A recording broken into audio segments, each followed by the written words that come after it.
All right. Hello, hello. Welcome to the final day of Surviving to Thriving. We're going to get started soon. I am just getting everything set up. Day 3. I'm feeling it. I'm ready. Are you guys ready? Go ahead and hop in the chat if you're here. I want to know who's here. Who has made it all the way to the last day? I'm so curious. Again, I want to thank you guys for, taking the time this week to join me. Oh, what's happening? Taking this whole week, sorry, my phone was on. It was showing my voice. Anyways, thank you guys for taking your week, the beginning of this week, to spend your time, your evenings with me. So yeah, lots to talk about today. We had a really great time talking about everything yesterday. And hi Brianna, hi Jessica. And we're gonna really dive deep into some deep stuff today as well. Hey Angelica, welcome. So yesterday we talked about mindfulness and movement. And a lot of you were saying that you were going to implement some of those things into your life. So I am very curious to hear if you've had to use any of those today, or even if you were mindful of those techniques today. I'm curious to know whether or not those things are active on your brain. So, if you feel comfortable, go ahead and share in the comments that maybe, we're already using these techniques and we're ready to go and we're ready to thrive in our life. We're ready to identify those stressors. We're also ready to not live in survival mode anymore, because that's no place to be. I've been there for far too long, and sometimes we find ourselves back in that survival mode. It just takes that reminder, that mindfulness, and also just understanding that there are things that are always constant that we can control. So those 4 components that we've talked about, 2 of them yesterday and 2 of them today. And then we have some goodies to talk about at the end of this call today, or this webinar. All right, so I'm going to go ahead and jump into it. Hello, Isabella. Welcome. I'm going to change the screen here. So let's see. Okay, so day 3. Day 1, I'm just so excited to keep doing this. Obviously, I love spending my time with you guys, and I'm sad that today is day 3, because it's been a fun journey just talking you guys through this process and through kind of all of this, just sharing what I know, sharing my life, and hopefully helping your life in this. So welcome to day 3. Today is titled Thrive the Navigation Guide. So eventually, like I said, at the end of this call, we're going to go through some goodies, and that is actually what you're going to receive today is your Thrive Navigation Guide. Some of it will be things that you have already seen early on in this week. Some of it will be new. So I'm excited for you guys to get your hands on that, to be thriving in your life. Let's jump right into it. So yesterday, like I said, we've talked about mindfulness and nourishment. So we went over kind of how to be aware of things, and how even the mechanism of dopamine has a lot to do with how we change our behavior, how we approach our behavior, and how we are going to now focus on changing our language on these things, right? So yesterday, you probably noticed when I was talking about bad habits, I put those in quotations because I want us to also focus on changing that language, right? Changing language has such a powerful effect on our life. But then also moving our bodies has a powerful effect on our life, just like the other two components that we can control when we're in a stressful environment, when we're in survival mode. So diving right into it. So we're going to start with language. Pay attention to your language. How you speak about yourself and your situation is very, very powerful. And you have the ability to change your personal identifiers. There's a lot going on here, a lot to unpack. So I want to first talk about how you speak about yourself. So I'm sure you have experienced this. I'm sure you have been around this, even if this wasn't your personal self-talk. Maybe it was your mom, your grandma, your aunts, cousins, whatever that is. Negative self-talk about body specifically. Again, community is about healing relationship with food, with body. So I dive deep into a lot of these concepts and how you speak about yourself. When we're in survival mode, we often go into negative. We often go into the negative of, my goodness, I don't like the way my body looks. I look ugly, I'm disgusting, I'm a beached whale, whatever that is. I'm sure you've either spoken it about yourself or you've heard it in your life. And while these are just words, they have a very, very powerful effect on our lives. And so I really want to challenge you to start to be aware of when you say those things or when you hear people say those things and how they affect you. Because a lot of what we're going to talk about today is the power of identity. And that's that little small sentence at the bottom here where it says you have the ability to change your personal identifiers.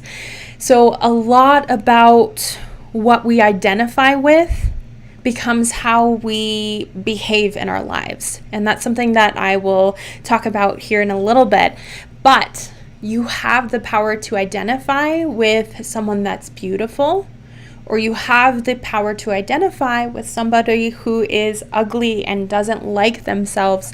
And do you see the contrast between the two? Do you see how if I see myself as ugly and unworthy and fat and not good enough and all of these things that maybe I've heard, maybe somebody has spoken to me, said to me, or has spoken about themselves just around me. But do you see how these can affect how we approach the world? Say, for instance, if I'm speaking that about myself, if I'm ugly, not unworthy, not good enough, how do you think I'm going to approach my career? I'm going to be very hesitant as a coach. I'm going to be very meek and small and just kind of hide myself in a corner. Whereas if I believe these things about myself, that I speak to myself, that are powerful and empowering and just all around good, do you see already how that contrast will make a difference in how I approach my business, my community, my relationships, things like that? Right? So that's the challenge for not only today, but from this point going forward is about how we speak in our lives to ourselves in front of people, and to others as well. Our words that we say to others also can affect the way that we approach other people. Okay? So negative self-talk and negative talk all have powerful abilities to make you believe. The same thing with positive self-talk. To yourself and others have a very powerful capability of transforming your behavior. Okay? So with that said, a little bit of research here. So self-talk research is ongoing. It's something that, evolves. Our language evolves. Our culture evolves. gosh, I'm hearing new words and new things and new concepts all the time. And so when words change, when, just culture changes, the way we talk to ourselves also changes. So self-talk research is ongoing. The Mayo Clinic experts say redirecting negative thoughts towards positive may lead to increased lifespan, lower rates of depression, lower levels of distress, better psychological and physical well-being, better cardiovascular health and reduced risk of death from cardiovascular diseases, and better coping skills during hardship and time of stress.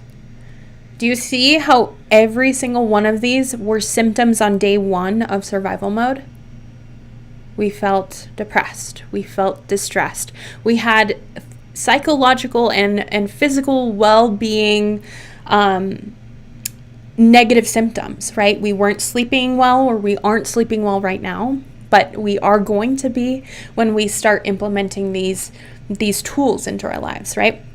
So do you see how this is an exact contrast to the symptoms? It says, hey, if you do this, and that's what I'm also saying about everything that I'm talking about this week, is that if you do this, you're going to experience this, meaning you're going to experience lower rates of depression, lower levels of distress, better psychological and physical well-being. So who doesn't want that, right? There's nothing that could go wrong. There's nothing that will harm for you to try these techniques in your life and see how they make a difference, right? So going forward, again, I was referencing this just a moment ago, but your behaviors are usually a reflection of your identity. What you do is an indication of the type of person you believe that you are, either consciously or non-consciously. So, and this is by James Clear. Obviously, you know that again, mind-blowing. I love what he has to say, and he has helped me not only kind of change my thoughts, but also have helped me as a coach and help me help you, so it's just all together great information. But what we were talking about is you have the ability to identify with something. And the funny thing about identity is that its Latin derivative essentially comes from two words. You know how Latin works. It's real crazy. But identity in Latin comes from, or is translated into two words, that is being and repeated. So essentially what your identity represents is what you repeat over and over and over, and that becomes your being. So isn't that funny when we talk about that hiking pathway or the decisions that we've made over time? So essentially, as we age, we start making decisions, right? 2-year-olds start becoming their own people, and everything that we do in our lives makes us who we are. And when we continue to repeat behaviors, it reiterates that pathway, but it also reiterates how it relates to our identity. Because when it's kind of ingrained in us, it almost becomes a non-conscious thing. We start going through behaviors and not even thinking about it. If you've ever experienced emotional eating and you're halfway through the bag of chips and you had no darn idea that you were even eating the chips, you just realized at a certain point, or maybe at the bottom of the bag, that you just emotionally ate. And that's when you feel the guilt. That's when you feel the shame, right? So we become these things because of our behavior. However, what makes an identity is the conscious belief, right? So the thing about this is, and it's all complicated. It sounds complicated. I'm gonna do my best to break it down for you. But the thing about identity is that it's a conscious decision. So when a person, for instance, identifies as a voter, most times they're gonna go out and vote and go through that behavior, right? When a person identifies as a smoker, they're probably gonna follow through with that behavior, right? So the same thing goes for if someone identifies as an athlete. Most likely it's going to become part of the behaviors to work out consistently. And it might be to a point where it becomes subconscious, like, oh man, like I actually am missing working out. Like there's something missing about me today. Oh, I haven't worked out. Oh, gotta go, So all this to say is that you have the ability to essentially overcome these struggles that you have by consciously deciding that you are not that. What I mean by that is that you might identify as ugly. You might identify as an emotional eater. You might identify as not a morning person, someone who doesn't enjoy working out or exercising. You might identify as all of these things. And so does that make sense how if we identify, we tell ourselves that, oh, I'm always going to have a sweet tooth because this is how I've always been? Well, yeah, because we're reiterating that identity, that repetitive or repeated behavior or repeated being, right? That Latin word. So what that means is that we have the ability to change that. And we talked about that yesterday by the dopamine system, the dopamine release, the dopamine pathway, right? Choosing a different hiking pathway and reiterating those choices one after the other, they become repeated. And then they become essentially who you are. And so that's part of changing the language, right? Changing who you are. So with that said, I want you to think about a behavior maybe that you want to change, or maybe something that I just said, like I will always have a sweet tooth. I'm not a morning person. I don't enjoy working out. I'm ugly, whatever that is, right?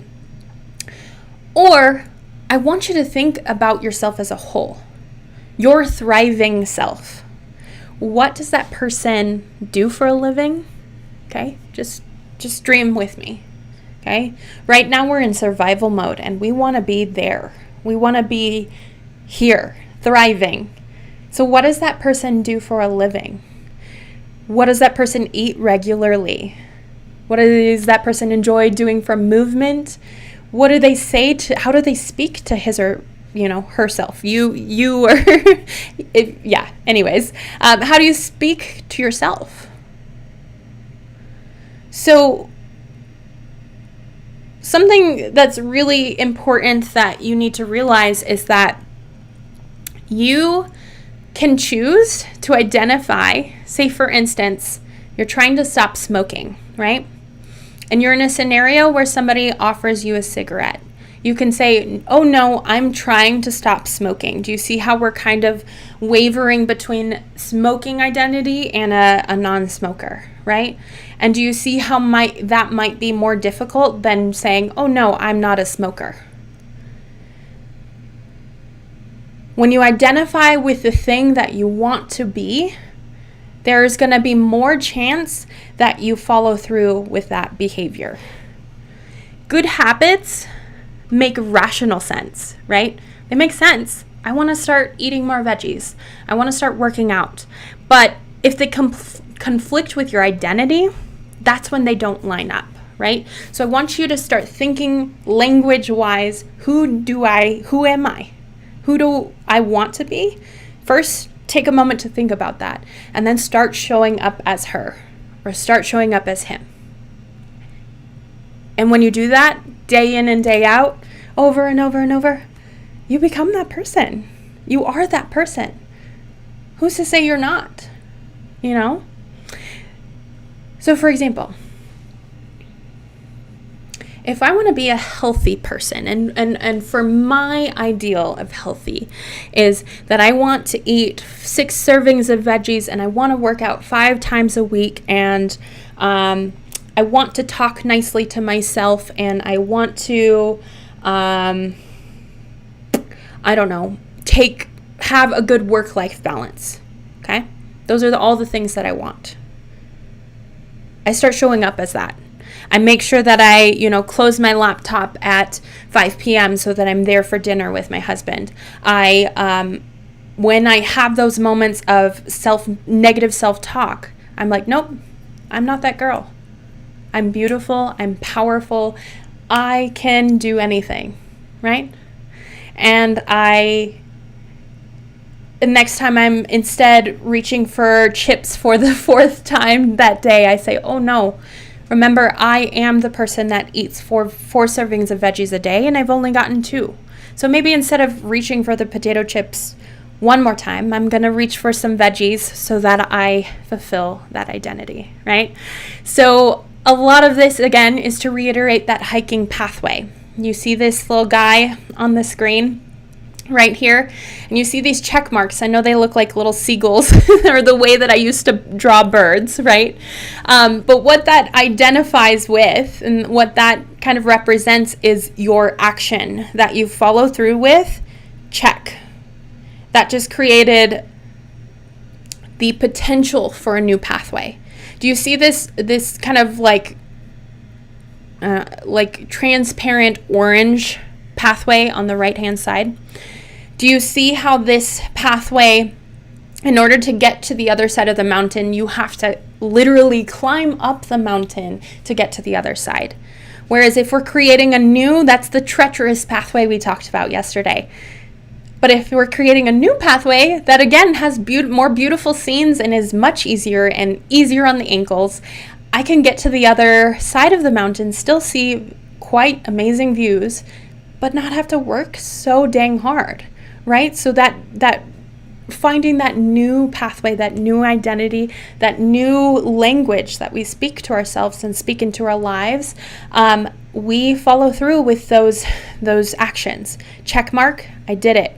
Calling a friend instead of emotionally eating really worked for me, so I'm going to do that again.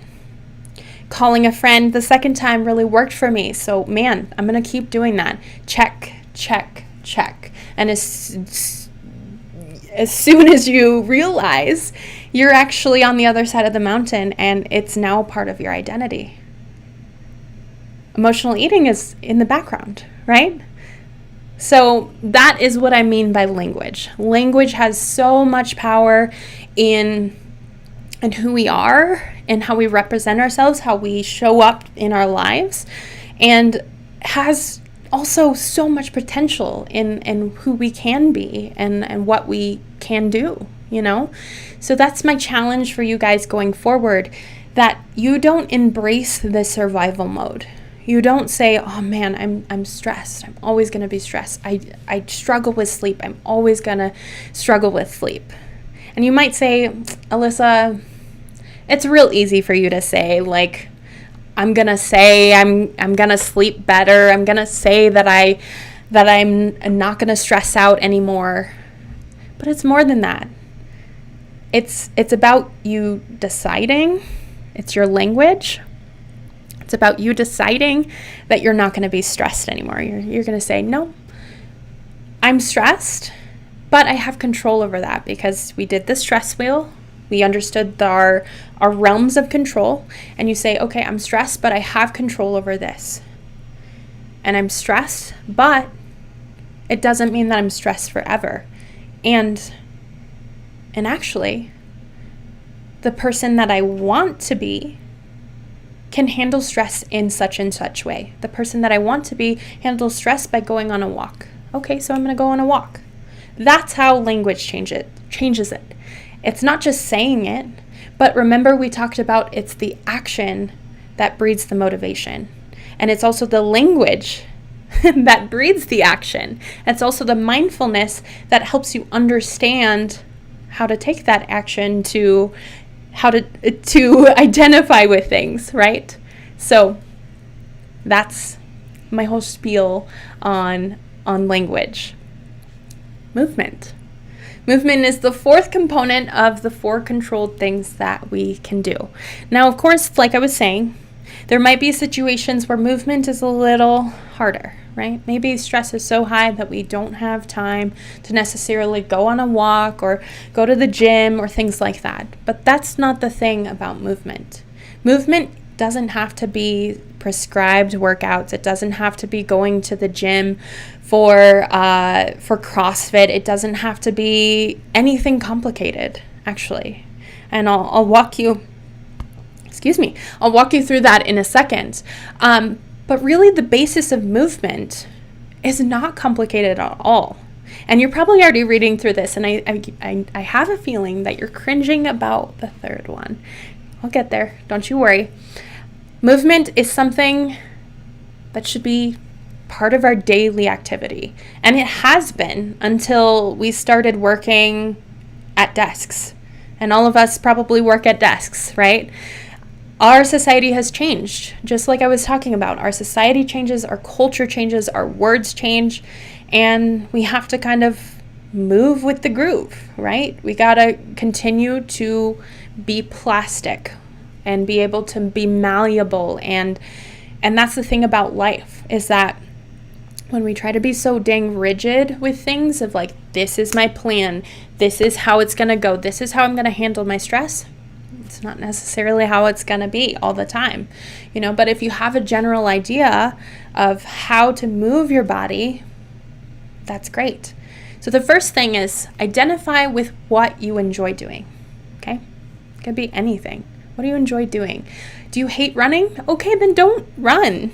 It's just plain and simple, but you'd be surprised how many people I have, come in contact with, or maybe clients that I've worked with at the very beginning of their stages of working with me. They're like, I'm working out, I'm doing CrossFit, and then it comes down to it. A couple weeks later, they're like, I really hate this. And that's okay. You got to try things to see if you hate it. Also, again, action breeds motivation, but then action also breeds awareness as well. So finding things that you enjoy. What that could be is, dancing, cycling, walking, running, gardening, walking your dog. Just trying new things. And that's the fourth one right here. Don't be afraid to try new things within reason. And why I say within reason is because if we're coming out of a survival mode, we do not want to take on something that's super, super stressful and super new and novel, that it's going to actually affect our stress. It's actually going to be something that we dread because it's so new and so scary, and something that we don't look forward to. And you gotta be the judge of that. You've got to help yourself understand, am I ready to try something new? Or should I just do something right now to get my body moving, right? And ideally, when you find something that you enjoy, it's going to be a consistent activity. And it doesn't have to be every day that you're walking. It can be twice a week that we're walking, and then we garden on one of the days, and you find multiple activities that you enjoy moving with. But if it's only one thing that you enjoy right now, then it's the one thing. We put in some headphones, we listen to a good podcast, and we get to have a walk, get some movement in, right? So that's the basis of movement. Movement does not have to be complicated. It doesn't have to be, again, prescribed, written out, planned, 6 to 18 reps, things like that. That's something that I help you with as a coach. That's something that I help you kind of be more specific. But the thing about this is that I also help you, hey, let's go back to the basics. Let's find what you like, and then we'll go into more specifics. And that's what I do all across the board, right? With nutrition, with mindset, with mindfulness, with movement, everything like that, we start at basics. That's where I believe it needs to happen. And ultimately, my goal is for you not to hire me for your entire life. My goal is to give you tools as a coach to then go out in life and deal with your stressful moments and do it gracefully and have the tools to do so, right? So the third one, if you're new here, you're probably cringing at this because most times in our culture actually relates working out with weight loss. The only reason why we work out is for weight loss. And when I think about this, I have this very prominent memory of this Peloton ad. I think it was around Christmas, maybe last year, about this Peloton ad that so many people got mad at.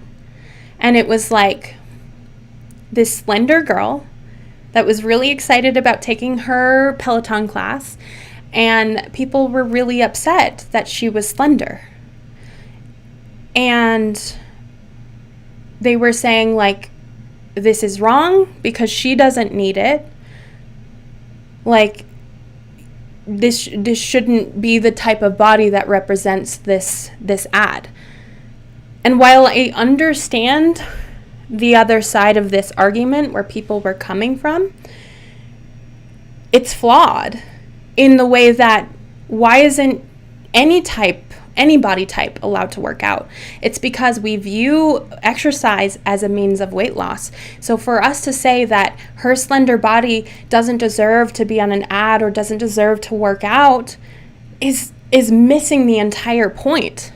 It's missing the fact that movement actually has way, way, way more benefits than weight loss. And it shouldn't ever be the goal for movement. Yeah, you can specify movement to help you meet specific goals, maybe tone up or specifically gain muscle. That's what toning up means. But it's never should be the only means to working out or moving your body should never be to lose weight. Because every body is benefiting from movement. You're benefiting from it chemically. So you're producing endorphins. You're benefiting from it in so many ways. You're producing specific genes that are not necessarily producing them, but you're activating them, right? Movement has been shown to help GLUT4, which is a really, really essential component for helping diabetes. There's so many things that happen from movement, but not only that, it helps us deal with stress and anxiety and helps us get out of our mind because we're moving and our heart is pumping, right? So for you to think that movement is for weight loss, that's where we need to pump the brakes. We need to say, nope, movement is for my wellness, movement is for my well-being, and movement is for my mental health. Start there. And when we're consistently following through with behaviors, changing our language, nourishing our body, being mindful of everything that we do in our lives, and including movement, your body is going to be beautiful. Whether that changes in weight, in size, in shape, doesn't really matter. But if your goal is to change in weight, in size, and shape, by following through with all four of those things, it will inevitably change. But when we're so dang focused on the outcome, I want to lose weight, I want to look toned, when we don't meet it in the certain time that we think we should meet it in, that's when we get frustrated. That's when we go back into survival mode. That's when we get stressed out, right? So you need to focus on just showing up as that new identifier, that healthy person that you have laid out the criteria for, and show up as that person every single day, okay? So when we get specific with movement, there are some guidelines that I still want to share with you, okay? So movement goals to aim for. Okay, this is not something that I want you to really stress about, especially when we're coming out of survival mode, right? So 150 minutes, 2 hours and 30 minutes to 300 minutes or 5 hours a week. Okay, so that's about 30 minutes 5 times a week. We can do that, right? Even if we break it up into like 15-minute intervals. 15-minute walk in the morning, 15-minute walk in the night. Boom, 30 minutes. 5 times a week, easy, right? But again, starting with something will get you to this point, right? I don't want you to stress about these numbers, but it is also good to aim for these numbers, right? Because these are scientifically shown to provide some benefit. Now, these numbers that I'm showing you are minimum at the beginning here. So minimum 150 minutes or minimum 75 minutes on the other column, on the other side of the page. Okay, so anything between 150 to 300 of moderate intensity. So moderate intensity sounds like such a vague word. To clarify, it's anything that qualifies as raising your heart rate. Okay, so I have some pictures here to kind of help you with that. Walking your dog, gardening, dancing, playing with your dog, cleaning the house. Gosh, there's so many things that will naturally just elevate your heart rate, right? And that's what qualifies as that. So that's something, and hopefully that also kind of opens your mind to options for things that you can enjoy with movement. Again, it doesn't have to be prescribed. It doesn't have to be weightlifting per se, okay? 75 minutes, 1 hour and 15 minutes to 150 minutes, again, 2 hours and 30 minutes a week of vigorous, intense activity. Okay, so that can look like boxing, and I actually just started boxing. It was part of my goal of trying something new, right, on the last slide, and it has been really intense, but really enjoyable, and something that I think I was ready for. It was time for me to, just kind of venture out and try new things, and loving it, right? So boxing, swimming, cycling, running, all of those things kind of lessen the time that you have to spend throughout the week, right? So 75 minutes, you can do that, within 2 days. You can do that split up into 3 days, whatever that looks like for you. Again, numbers to aim to, right? Now, I highlight this at the bottom because this is also quite important. 2 to 3 sessions of anything that you do. So say that you're doing 5 times a week of 30-minute movement sessions, right? 2 to 3 of these it would be best to include some kind of strength training. Whether that's, I don't have equipment at home, so I'm going to work on squats. I'm going to work on incline push-ups. I'm going to work on tricep dips on my chair. Those are the things that we can focus on, right? But also manual labor. So if you're gardening and you're lifting cobblestones and things like that, that's also strength training. So when we have kind of some kind of resistance training where we're working the muscles, that's going to help, honestly, with stress. I go out and lift some heavy crap. I got a dumbbell or a barbell here with heavy weights. When I'm feeling stressed, go lift some heavy weights. You feel great, right? So it has a lot of effect on not only the mental health, but also bone density, muscle reparation, cutting your body, really, gaining muscle and muscle hypertrophy, which means that we're getting some biceps. We're cutting those muscles. That's what that will do, okay? So don't aim for all cardio, because cardio, yes, is going to get your heart pumping and working and doing good things for your heart, but you also got to think about your bones. You also got to think about your muscles. Stronger muscles put pressure on your bones, which means that it's constantly forcing them to regenerate bones. And that's important for bone density as we age, right? So things to aim for there. Now, we all sit. I just wanted to take a moment to talk about this as well. Aim for less than 8 hours. That's okay, that's a suggestion from, the NIH, right? Okay, most of us work 8 hours. So then what are we going to do when we have to drive home, when we have to eat dinner? Are we going to have to stand? Yeah, that's not necessarily realistic. So what I want you to try to do is if you're standing, if you're sitting at work, take advantage of a sit-stand desk. I'm at one right now, actually. I'm standing at a sit-stand desk. Take advantage of that if they offer that as a benefit for you, that they offer to purchase that for you. You can also kind of rig one up. You can make one. I bought mine, honestly, for $100 on Facebook Marketplace. I think they're very common things to find in the community as well. So if you work from home like me, you can find one. Get up every hour. So if you know you're going to have a long day at the desk, set your alarm so that you're getting up, because the more we sit, the more we are going to stress out our bodies, right? So these are all things, of course, as a personal trainer, as my background in my master's in exercise science, that I think are still very important. So we want to make sure that we take advantage of standing posture as much as we can, sit, stand, desk, and get up every hour, do a couple stretches, breathe, open the chest, maybe stretch the neck, and then commence working, right? But also take into account how many hours of the day you are sitting. How long is your commute? How long are you sitting at work? How long are you sitting for dinner? And then usually after dinner, it's sit and watch TV, right? So how can we change that in our life? Well, we're being more mindful about movement and all of these things.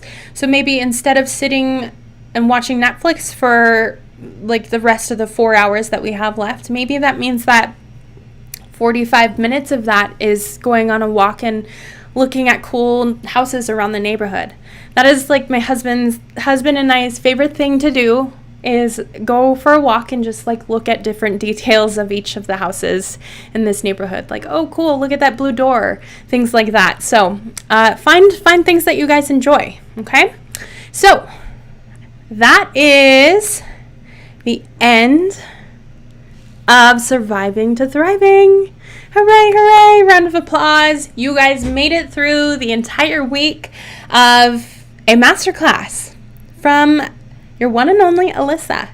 So thank you guys for tuning in, and I wanted to take a moment to kind of recap what we've learned, and I've tried to do that most of today's lesson as well, but I just want to bring your brains back to what that was, okay? So this week we've learned how to identify the symptoms of survival mode.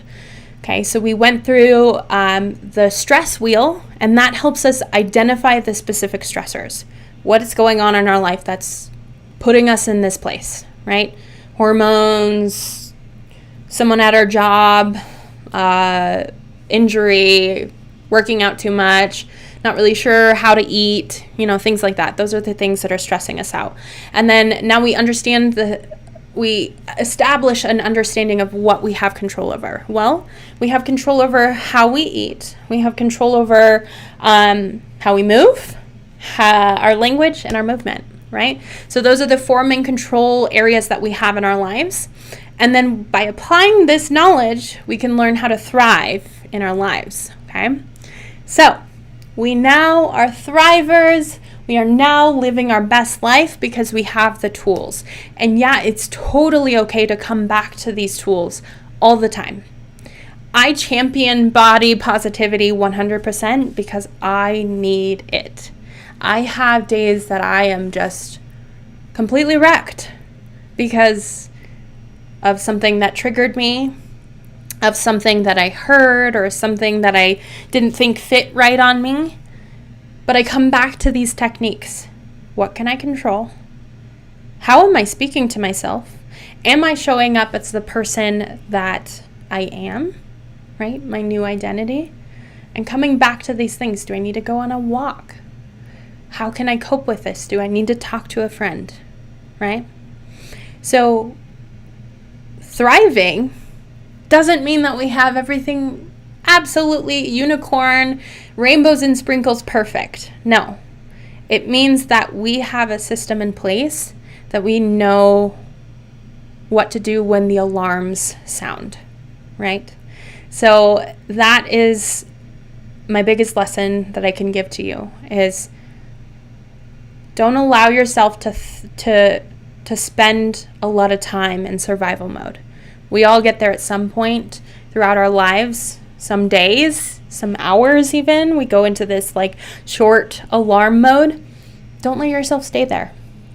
Go back to these tools that you've learned this week to help you go forward. Now, of course, that's what I do day in and day out.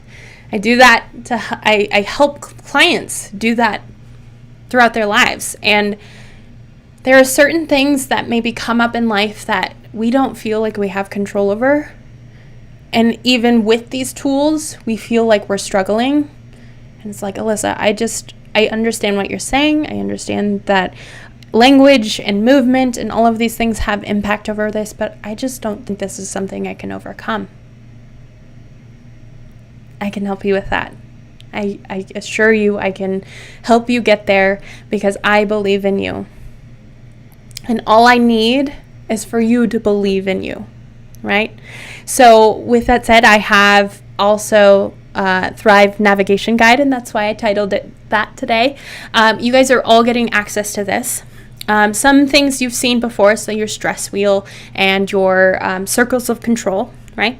But you're also getting new things like identifying your bad habits. So specifically for this one, because this one, there's a lot of arrows involved. I wanted to kind of walk you through this, so hopefully you can see it on the screen here. But what I want you to do is write out the stressor. So you did your stress wheel, you wrote out specific stressors that are going on, right? So again, this is just an easy one to go back to. For example, I'm stressed about something that's going on at work, right? Work is really stressful. So what I do is I come home and I have no energy and I just want to eat whatever I can find. Usually that's emotional eating and it's something that's comfort food, right? So that's the stressor goes in the first column or the first box here. You write stressful work. Then your current coping technique is eating whatever I can find or emotional eating. Then I want you to think about how it makes you feel. Do you feel better? Because remember we talked about there's still a dopamine response to that, and that's why you continue with that behavior even though you don't like it. So I want you to really examine how you actually feel from that. Afterwards, do you feel guilty? Do you feel bloated? Do you feel like you can't go to the bathroom for days? Let yourself know how you feel about your current coping mechanism. And then at the bottom there, you say, okay, this is something that I'm going to try. This is a new coping technique that I wanted to try. And then I want you to see maybe a day after, maybe in that moment, you can see if it worked, yes. If it didn't, no. There's an arrow back to new coping technique. We're going to try again, right? So that's that process there. Some of them are going to be like that, but I just wanted to walk you guys through that one specifically. So I am so thankful for you guys, showing up this week. I want to see all of you in a call with me this week. It doesn't mean anything. It doesn't mean that there's strings attached. I literally just want to get to know you and get to know about your life and how I can help you use these tools in your life. We can create a plan right there, right then in that call, and you go forward. If you feel like, hey, Alyssa, actually there are things that are kind of more difficult in my life and I do need some help for that. That's also what that call is for.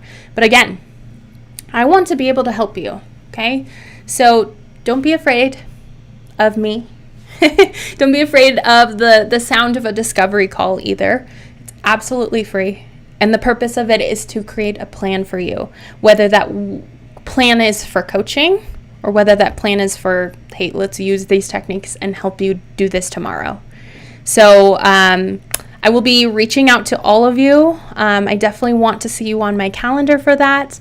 But yeah, I thank you guys so much for showing up this week. If you have any questions, please feel free to reach out to me. And remember, today is the last day to receive points in the community. So if you want a free month of coaching with me, you better get on that. But I thank you guys so much. I will see you guys soon. Take care. Bye.